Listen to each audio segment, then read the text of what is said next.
dun, dun. Ta-dam! Hello, friends.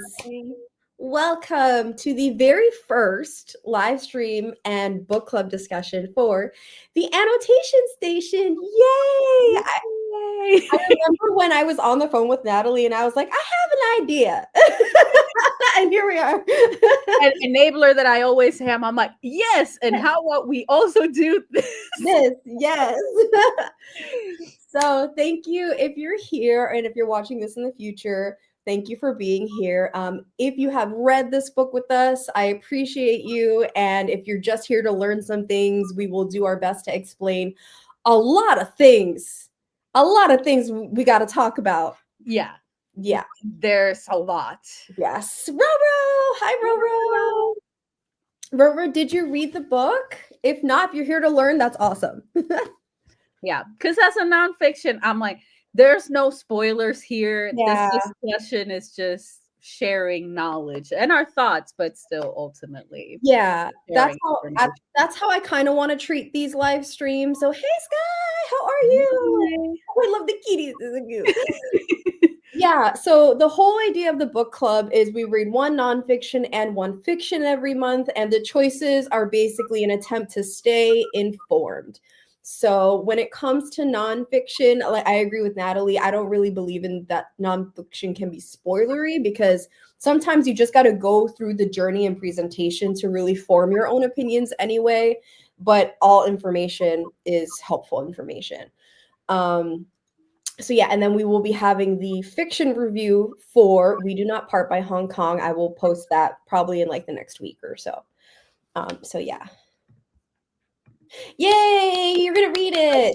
As long as it happens, that's what matters. Yeah, highly recommend.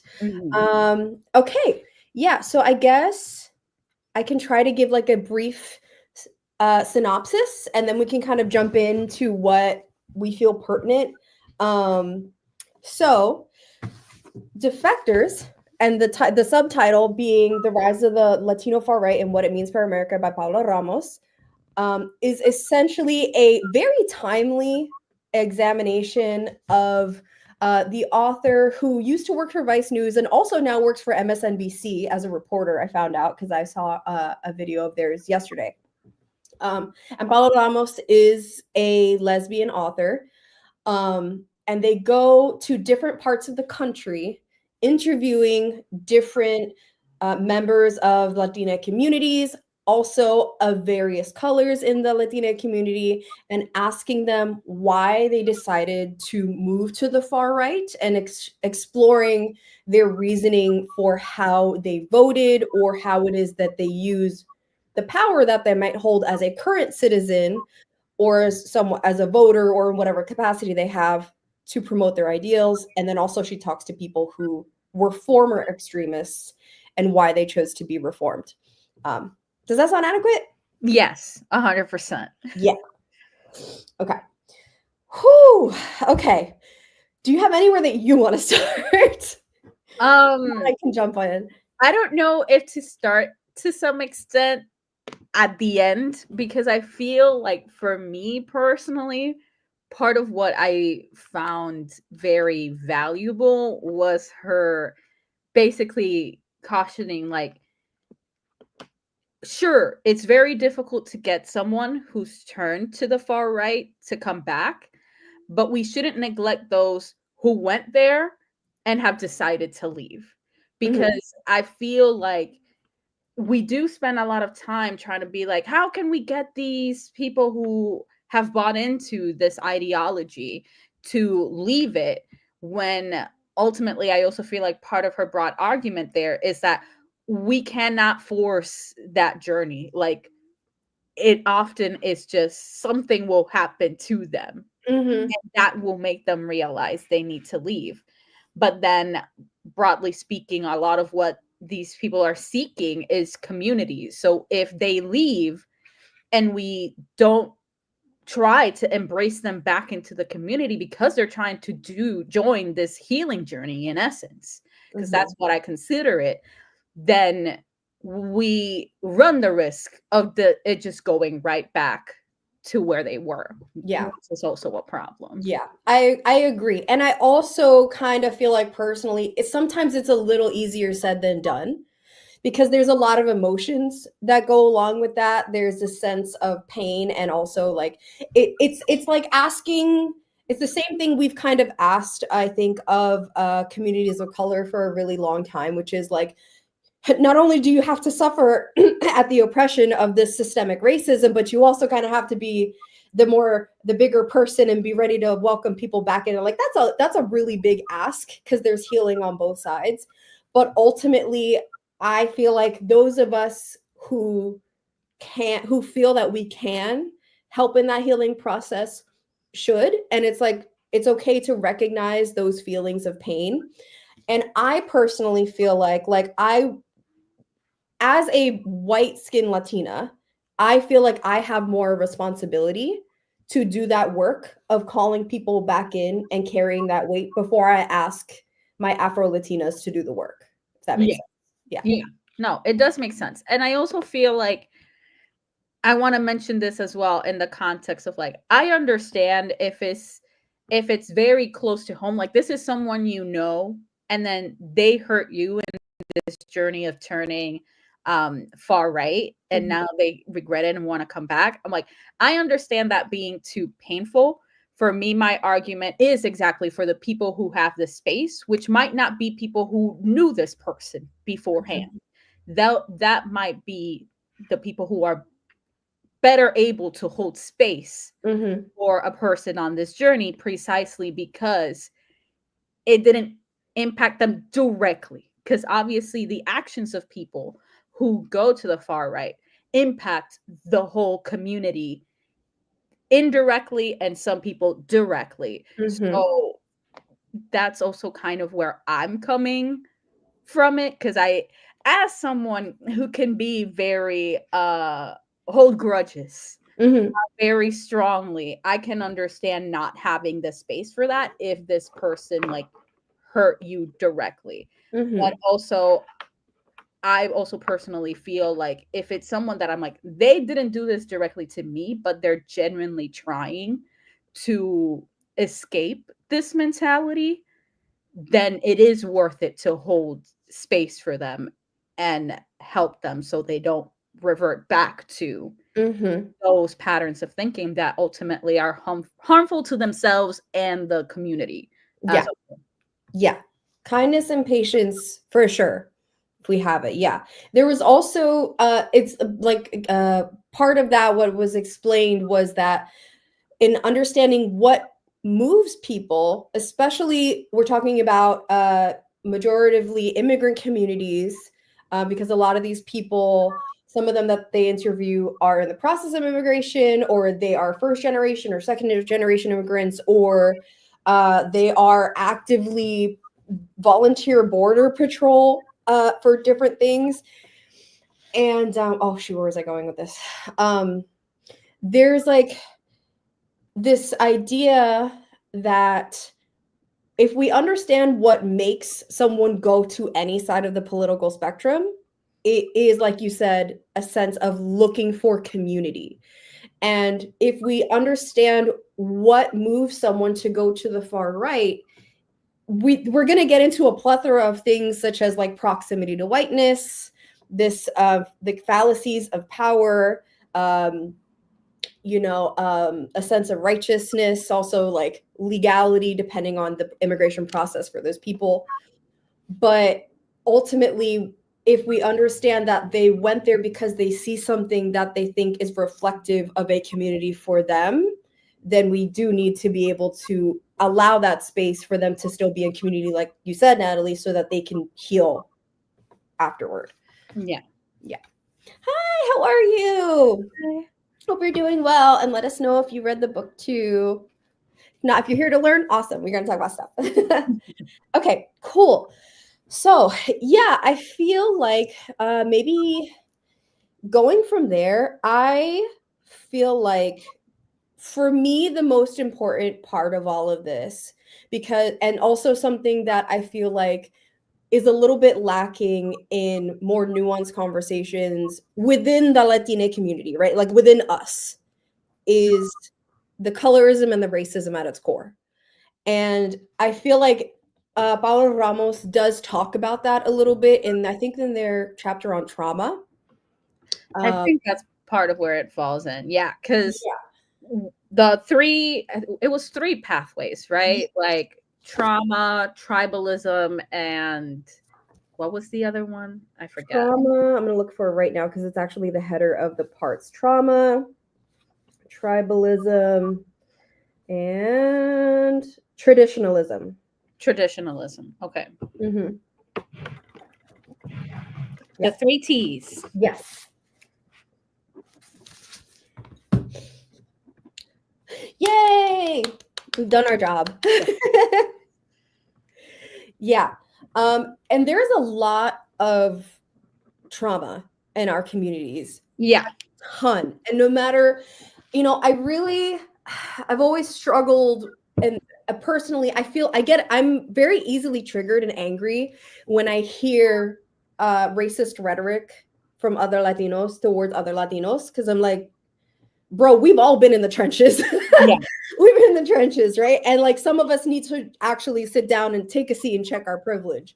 And it's like this disconnect, I think, that was intentionally sown into our communities by the Spanish crown, the Portuguese crown, the British crown, all the crowns that came, because there was a very long game that was played of ethnic cleansing and also working to have us pit ourselves against each other. And unfortunately, it succeeded. And in order for us to reconcile with that, I think we really need to be honest about the root of that stemming from imposing racism in the way that we see each other. Yeah, because I think a lot of, and she mentions it as well, it's like a lot of Latinos think, oh, I can't be racist. I can't be racist because I'm Latino. But it's like, no, the pathway that racism took in Latin America during the conquest of Latin America is just different from the pathway it took in the continental US. It's just different, but it's still racism. Yeah. A lot of what it boils down to is because it took the pathway of like, you're trying to whiten yourself and your entire family. You're like, well, of course I have brothers, sisters, cousins that are darker than I am. But we're all just going on this journey to become whiter. And a lot of how Latinos, Paola Ramos explains it, join the far right is rooted in that craving for whiteness and becoming a part of whiteness and accepted by whiteness, which has colonial roots. Like this whole thing is trauma and consequences of colonialism. Yeah, absolutely. Divide and conquer. Yeah, they divided us. Absolutely. A really interesting fact that I learned from this was the gracias a sacar, which I didn't even know about. Which I knew that people trying to intentionally like whiten themselves, and I'm not talking about like cosmetically white, but again, that ethnic cleansing, that generational cleansing, that's even with my grandparents, that was a thing, right? Like I remember specifically and having various levels of brown and black and light skin like me in my Hispanic family. Like there was an intentional movement to try to whiten the family line. And it was like, oh, that's gross. But where does that come from? And gracias a sacar was a law, right? I think a law under the Spanish crown that someone could legally turn themselves into checked off, I guess, on the census as white. Yeah. Regardless of what they are. And that answered a lot of questions for me as far as like what is the saying? Is it blanco oscuridad? Is that what they said? I can't remember, but it might have been. Yeah, which is like, oh, I'm not black, I'm dark white. Yeah. And it's like the way I did a little like, huh? What do you mean? Speechless. Yeah. Yeah. No. I mean, to me, the whole thing is also interesting within the context, especially of like a lot of the students I work with. Um, don't feel connected to either side. They're like, if I tell them you're white, like you're a white skinned Latino, they struggle with that, but they equally struggle if I tell them that they're a black skinned Latino. Yeah. Neither of those things are congruent in their minds, which makes the whole thing more complex when ultimately, yes, a lot of families, what they're working towards is whiteness, while also not all of them are fully aware that's even what they're doing. Because they've internalized this thing of like, no, I'm this third thing. I'm neither white nor black. I'm this third thing in existence. Yeah. But that's not how it works in the practicality of society. So Yeah, I see a lot of parallels to apartheid, and where they had like there was the white, the black, and the colored, right? And so they've tried to create this distinction, and I think again successfully, because we still have people actively thinking that way. That they're like, I'm not white, I'm not black, I'm this thing. And I'm this thing, and I'm conveniently closer to whiteness because it serves my ideals and my purpose and my worldview. Yeah. So that was really interesting. And I think something worth noting is like, so there was this one guy who was a self-appointed border patroller. yeah. Right. I forget their names. So yeah, same here. So yeah. So we'll just call them by like what they did or what they represented. So he was a self-appointed border patroller. And he is I think he's like second generation immigrant or something like that. Yeah. And so Ramos asked them, like, why do you do this? Because they do this for a living. They actually, I think they like stream or they do something where they're actively making money. Yeah, they were able to monetize the whole Yeah. being like self-appointed border patrol type. Yeah. Yeah. And a lot of answers that Ramos got and that I've also heard in real life before is, Latinos being like, well, I did it legally. I did it the right way. And it's really important that people understand a couple things, which is one, not every country has the same policies and relationship with the United States where there is a legal path. And if there is a legal path, some countries have it easier and some countries have it harder and some countries don't have it at all. Because at the end of the day, the reason that those policies are structured the way that they are is what does the United States gain to benefit from having those immigrants come here? Perfect example is what's going on right now with Trump trying to promote moving white South Africans to the United States under false premises of things happening to them, right? So it's the selective immigration policies and structures. So with that in mind, when you have someone who is under a really strenuous situation, they have children that they have to take care of, for example, they do not have the time and the space and the wherewithal, the resources to wait for policies to work their way down the pipeline. And from personal experience, I can tell you those processes take years, years and thousands upon thousands of dollars. It is so expensive to get one family member to legally get a green card. It is so crazy expensive. And so to expect someone who is going through extreme hardship to wait, I wouldn't wait. And I wouldn't expect anyone who has children who are in dire need or family in dire need or in dire need themselves to wait, to sit somewhere and be like, I'll just wait till I get my letter in the mail. It's fine. I'll just starve. Like, no, people do what they need to do to survive. And we need to recognize that with empathy. It also reminds me of Somali and Sudanese people saying we am ethnically Somali are Arabic to distance. Like like we are African. Exactly. Yes. Yeah. Yeah.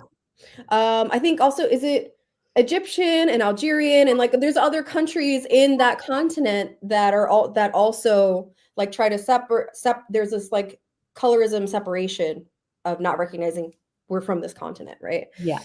Yeah. Hi, thanks for being here. I Hi, did it. Daniel. Yeah. Yeah. I did it legally, aka my parents got legal under Reagan.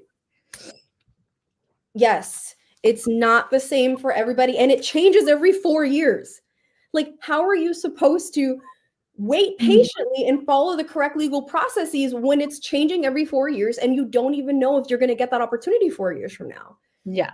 Absolutely bonkers. And it's not easy. It's actually really freaking demeaning. Listen, the NCS and NSCIS, forget the acronym, whatever. They're not nice. Okay. Sorry if you work for them.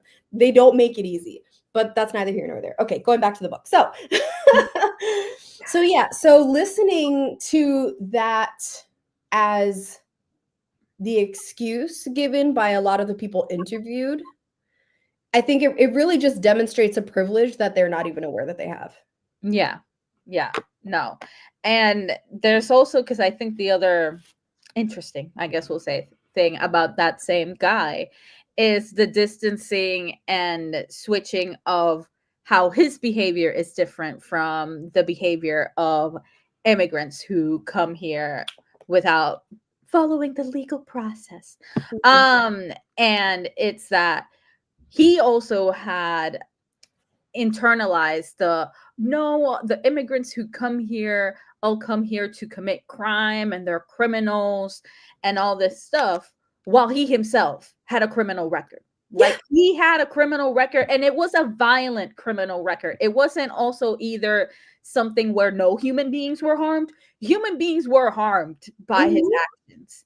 Meanwhile, he wants to be like, no, they're the dangerous criminals, even though the majority of immigrants that come to this country, their only crime is a civil crime anyway, because immigrating to this country without documentation is not a criminal offense. It's not a criminal offense. It's not.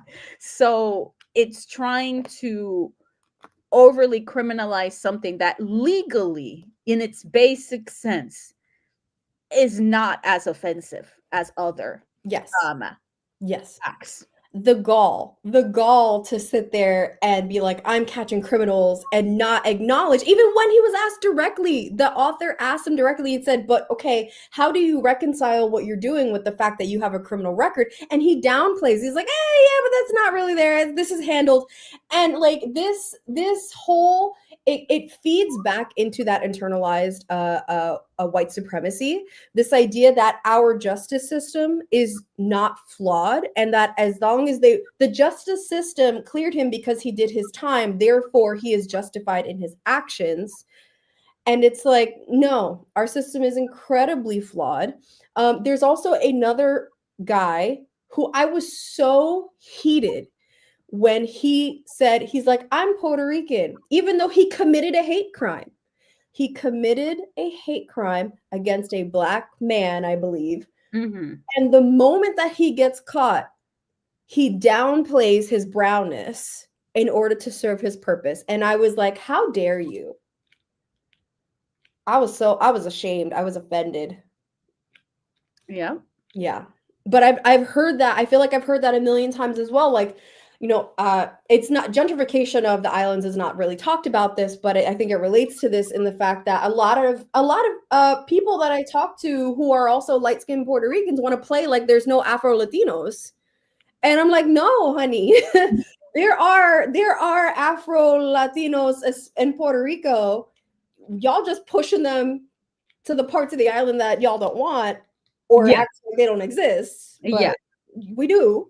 And it's also this big irony, because a lot of Puerto Rican identity is like, oh, we're this mix of these three racial categories, which is indigenous, Black, and white. Mm-hmm. But then literally the Black people on the island are, for the most part, live in very specific parts of the island. Mm-hmm. While simultaneously, because I've heard this from people I know, who are African American and go to the island, and they were like, oh, they accepted me immediately. Like, they didn't clock me as I was a foreign person. They just started talking to me in Spanish like I was just someone else from there.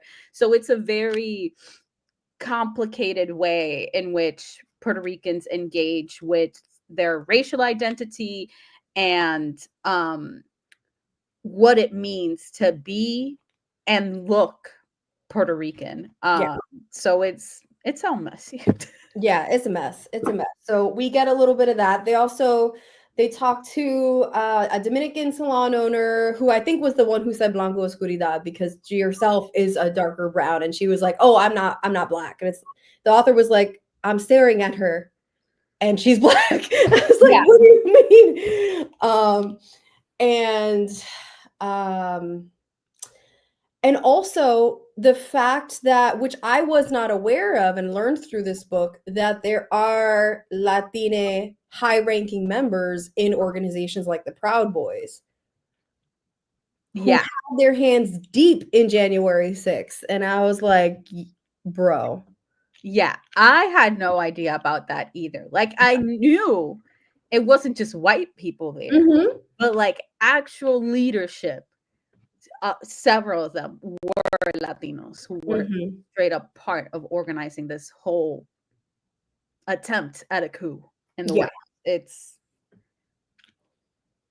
deep. Yeah. And something very upsetting that I learned, because I did try to follow up with some of the people that the author interviewed after I finished reading the book, and this one stood out the most to me, is that same individual. I can't remember names, so bad at names, but he was one of the leaders of the Proud Boys. He gets arrested. He goes to jail. I believe his jail sentence was about 22 years or something, like at least 20 years, over 20 years, I think. He was in jail for 2 years, and then he gets pardoned by Trump very recently, like a month ago or something like that. And now he's back out. And not only is he trying to reassert himself in the leadership of the Proud Boys, who have yet to disclose whether they even want him back or not, because they've used him for their purposes. So from what I've seen, it seems like they're kind of done with him, but he's still trying. Not only that, but he is gone. And in an attempt to not get this video demonetized, he has begun exercising his Second Amendment rights with very large purchases. And that is extremely alarming. Yeah. So, yeah, it's a mess. It's a mess, and it's very sad. So another thing that really surprised me. So if you want to take the lead on this one, because I remember calling you and being like, bestie, what do you mean? And I was just like, yep. Like, I knew that there was homophobia and transphobia in LGBTQ communities, but I never really wrapped my head around it, I think, until reading this, because there's a specific person who identifies as a gay man, I believe, because he has a husband and a family, and he lives in Florida, but he's also a leader of, what is it called? Is it Gays Against Groomers? Was that the name? Yes. Yeah. Groomers. Yeah. You want to explain?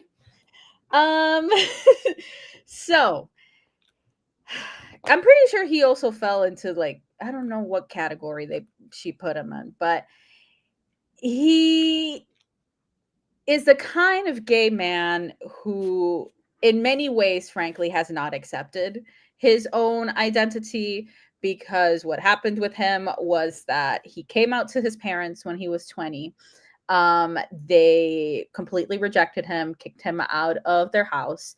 And so he went down a pathway of like partying and not making the best decisions. And this formed this concept for him of queer identity as a toxic identity that leads to unhealthy decision making, which then reinforced the narrative that his parents had already ingrained in him growing up, where it wasn't right to be queer in any capacity. And so now he's spewing this narrative that is what the right thinks, that like queer people, and especially so trans people, are trying to groom children into joining the community, which anyone with actual sense will tell you that's not a thing. It doesn't mean, obviously, that there's no groomers in the queer community, because groomers can be of any category at all. It doesn't matter. A bad person is a bad person. But buying into this narrative that this is what's happening, despite the fact that he himself is a gay man and has a husband. Like, it's not like he's a gay man who has bought into, no, I went into my healing journey and actually I'm straight now. That's not even what's happening. He has his husband and he loves his husband, but he's in the forefront of protests of like, no, trans people and queer people are trying to groom children and trying to get them to join the community. And all of that coming from a deep sense of rejection from his family and the hurt that created. Because to this day, despite his contributions, one could say, to the cause, he has not spoken to his family. His family has not accepted him back into their lives.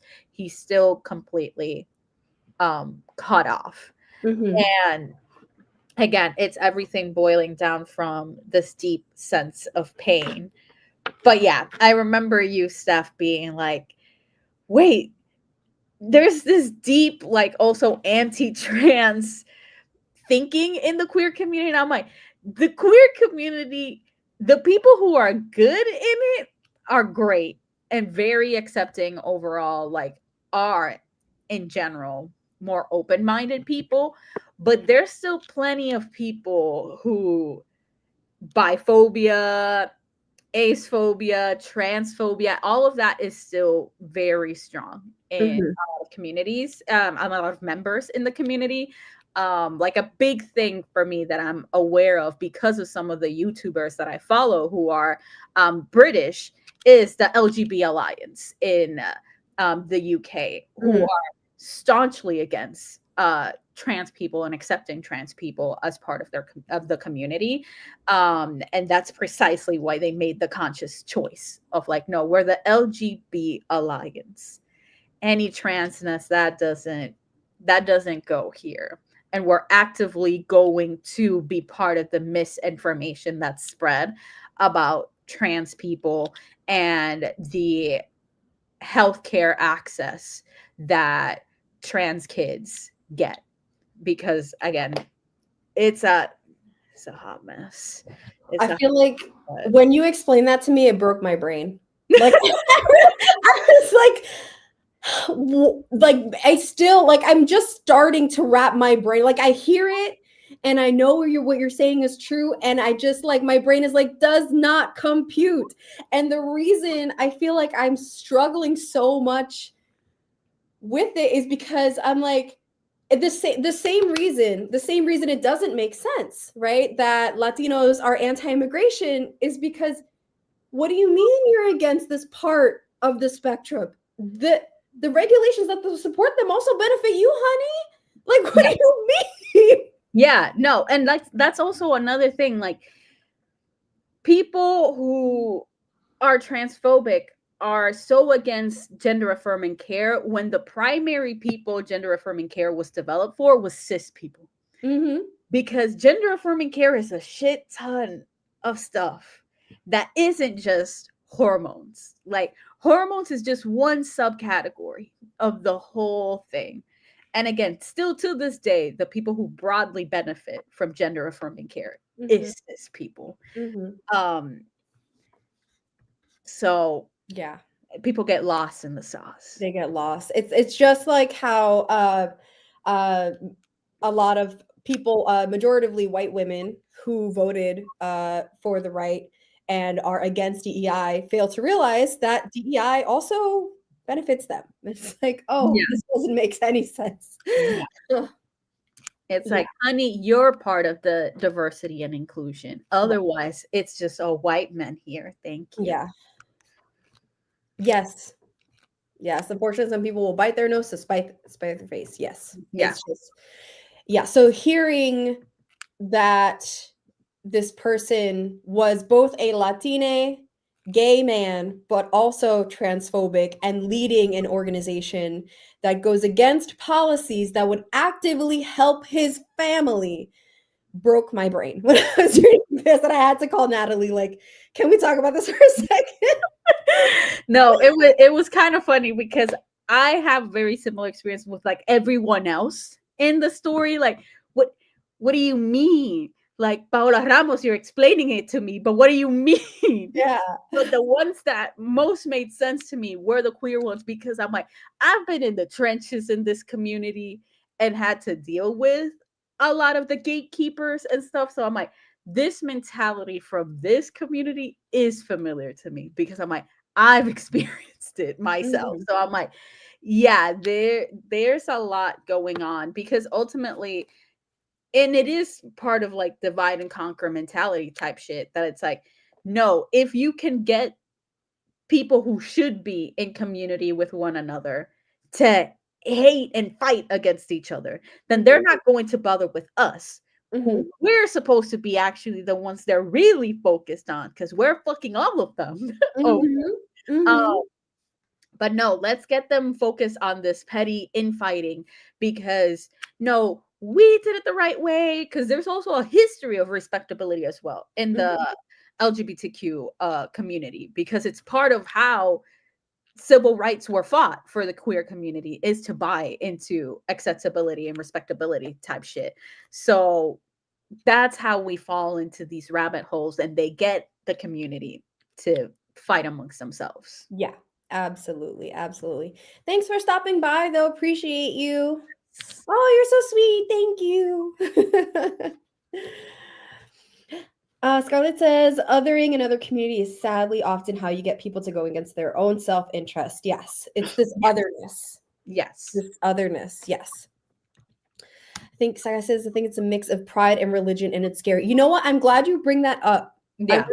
I think this is a good transition point, because there's a section of the book where it talks about religion and Mhm. religious influence, and there it made a lot of sense. It just made a something that they talked about was, I don't remember what concert the author went to, but they had gone to a concert, and it was a Latina singer, I think.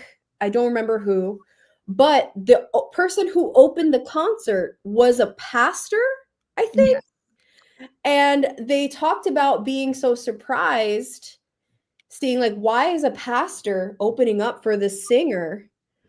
And and then gave us gave us a little bit of research. I wish I would have tabbed it so I can go back to like statistics and things that they showed. But a little bit of research as to how there is, because a lot of the colonization of Latina countries was with the missionaries and the Spanish and Portuguese crowns, and like this forced insertion of Catholicism as it erased indigenous roots. There is this history of religious trauma within our communities, and the extremist right-wing parties are very familiar with that and are intentionally weaponizing that, as the author tries to show us, because they are actively doing research. And this was a very scary thing to me. They're actively doing research as to who are the most prominent voices in Latina communities, news outlets, whatever the case may be. And so in the United States, the two major TV stations are Telemundo and Univision. Univision, right? Outside of the United States, there's a plethora of other Hispanic news outlets, Yeah. but we don't get access to those here in North America. So because of that, and Telemundo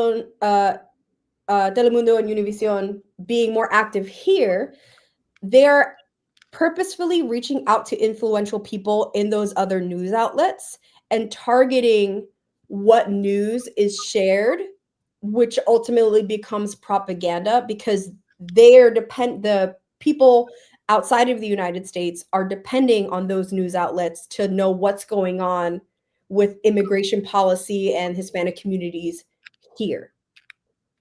And one of the statistics that they gave that now is reminding me of is that something like less than 30% of the news from here is translated. Yes. And so just because it's online does not mean it's accessible because it's not being translated. Yes. Yeah. So they're actively reaching out to religious leaders in those countries to be used as propaganda on Hispanic news outlets. Yeah. No, and I think the other important thing to tie in there is because less than like 30% of news is translated into not just Spanish, but other languages, that leads them susceptible to getting their information from other sources that are not reliable, that have no reason, and many of them no desire to back up what they're saying with any kind of data. And so they end up falling into, oh, I really trust this person on social media that talks about these things, who is spreading misinformation because they have no data, they have no facts to back up what they're saying. But because they're speaking to their audience in the language that is accessible to them, that is part of what's building trust and then allowing them to spread this information as if it were fact.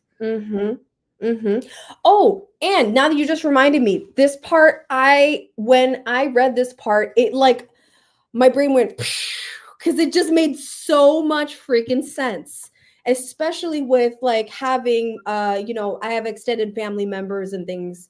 Hispanic families are big. So I got family members who agree with me, and I got family members who we fight all the time because we are very different on how we think about this. But it helped me understand those family members of mine who vote extremist right wing, because what the author explained was, oh yes, echo chamber politics. Yes, that's exactly what it is. What they explained was the way that they are getting these religious and just news specific programs to spout the specific propaganda that they want them to is they're playing on the Latine experience with communism. Something, I think it was 17 out of the 20 something Latine countries have experienced dictatorship and communism. And communism and socialism in a negative form, right? Not socialism as we've seen with European countries that have found success. So that being the case, they are instilling this red fear, this fear of communism, so that when they do come to the United States, they already associate Democrats and the left with communism, which they suffered under because of dictatorship, and immediately inserts this otherness of, I'm not even going to listen to that because I've experienced dictatorship. My lived experience is that it's a negative thing. Therefore, I'm immediately going to go extreme right because that's the only solution to what my lived experience was. Yeah. Which we talked about because that infuriates me. Because ultimately, a lot of this mentality is coming from a lack of education.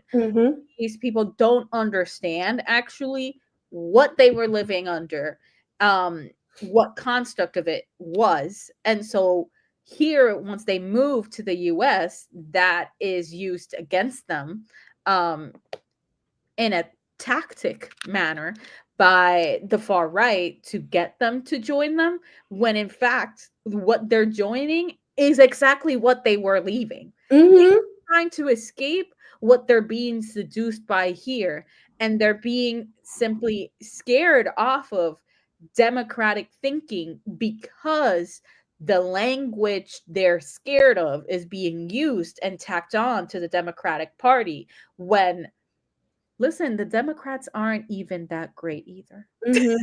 They're not. The Democrats are not even that great either.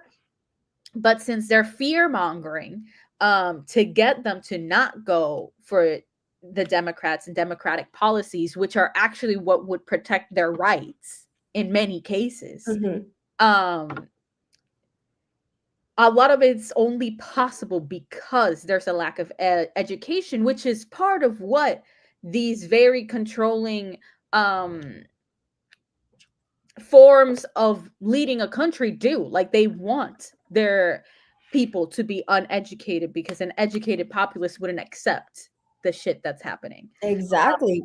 So Which is exactly why we have book bans, which is exactly why there is an attempt to demolish the Department of Education, why there is a lack of funding, because when you have an informed citizen, you cannot control them as easily. That's the goal. yeah. Yeah, absolutely. So that part right there, I was like, it's like I knew it, but I needed someone to tell me so I could be like, oh, you all need therapy. That's really we need some Therapy and to pick up a textbook about Yes. governmental structures and what Yes. they actually mean. Yes. And listen, I'm not going to tell someone to go to therapy, and I haven't done. I've done my work. I did my work. I did my therapy. I read my books. So I'm like, Yeah. let's go. I'll hold your hand. Let's go. Yeah. So yeah, that made a lot of sense. And also, like, again, going back to my, like, thinking about my family members who are, I would say, extreme right-wing people who we fight like all the time, but they grew up under dictatorship. They literally fled their countries because of dictatorship and famine and everything else. So that's all that they knew. And so that really helped me understand and build a sense of empathy that they're seeing the world through trauma. Doesn't mean I agree with them, but it gives me a better way to form my argument when I talk to them again. Yeah. Yeah. Oh, and I think the other important thing, since we're talking more specifically about the politics realm of it all, is the also inclination towards like strong man, like with a strong hand leadership, Yep. which is because historically in a lot of Latino countries, the way they've escaped the worst form of dictatorship and leadership in their country is through revolutionaries with a very strong arm, strong hand method that therefore created order in the country, but at the cost of humane treatment of people, of due process, at the cost of a bunch of stuff that's like, we shouldn't be sacrificing those things either. Though that's still ultimately a problem, but it's also part of what they find appealing about our current president, that he presents this persona of like, I have a strong hand and I'm not going to allow these things to happen. And they're like, oh, that's what worked in to some extent, right, in our country or in other countries. So yes, that's what we need here. Despite a lot of those policies and whatever he wants, it's like, that's not going to serve you, actually. It's not. Yeah. It's this romanticization of revolution. And I think a really large cognitive dissonance that revolution is war and war is harmful for everybody. Yeah. I says, I think that's the way out. My mom lived through Soviet-controlled Yemen, and she will always say communism is not the problem, it's the people abusing it to become dictators and ruin everything. Yeah, there's a lot of political structures that, like, at the heart of it, their intention is positive. They're just taken over and run with. Still with the language of like, oh, this is communism, this is socialism, when it's not. That then create this bad image of political structures that are not necessarily inherently negative ways to lead a country. Yeah, I agree. And also, I agree with this too. It's time for the two-party system to go. It drives me crazy every time, because it's like there's so many times where I'm like, I wish we had more options, but I also, and this is just how I feel sometimes, I'm like, well, if I don't vote against the one that I really don't want for the one that's the most likely candidate to beat them, then I don't know that my vote did anything. Whereas I would really like to vote for somebody else. But unfortunately, this is what we have right now. I don't know what the solution is to get out of a two-party system. Neither do I, man. I don't know. So, unfortunately, but yeah. So, is there anything else in here that we wanted to talk? I feel like we covered a lot. Whew. Yeah, because we went into trauma, we went into traditionalism. I think potentially tribalism is the only aspect of it that we didn't go too into, but yeah, I'm not really sure how to define that. Yeah, I feel like that was the one section that I was like, didn't fully, I guess I'll say, grasp the construct of it, versus the other ones were a lot easier to grasp. Yeah. Well, I think because I think is tribalism the first section? I believe it is the first section. And it really is like this idea of I think it goes into just what we said earlier, which is this idea of seeking community in order to find community, it has to be a sense of an other. Yeah. And this weaponization of community as something like of a forced proximity to an ideal without actually grappling with like, what does it mean to fit into that ideal as a Latino person, as a non-white person? Yeah. Which I think is ultimately what it was. Okay. Because that was really where they started to introduce these contradictions of people who were like, I'm Dominican, I'm not racist, I'm just not for Black people. It's like, so you're racist. Okay. So yeah. Other than that, I think we covered a lot. Yeah. Awesome. Okay, cool. So yeah, if anybody wants to read with us, let's talk about what we're reading next month. And again, hosts will vary if Natalie's here, or if it's just me, or if it's another friend, or if other friends want to join. I'm totally open to talking to people. But next month, the nonfiction is On Tyranny by Timothy Snyder. It is a teeny tiny little book, 20 lessons on how to spot fascism. So highly recommend, especially if you want to be able, the reason that this came on my radar was how to be able to recognize the specific wording and actions that have repeated themselves throughout history, and to say, this right here in my face is fascism, and this is why. So I'm definitely going to be reviewing that. And then our fiction pick is Giovanni's Room by James Baldwin.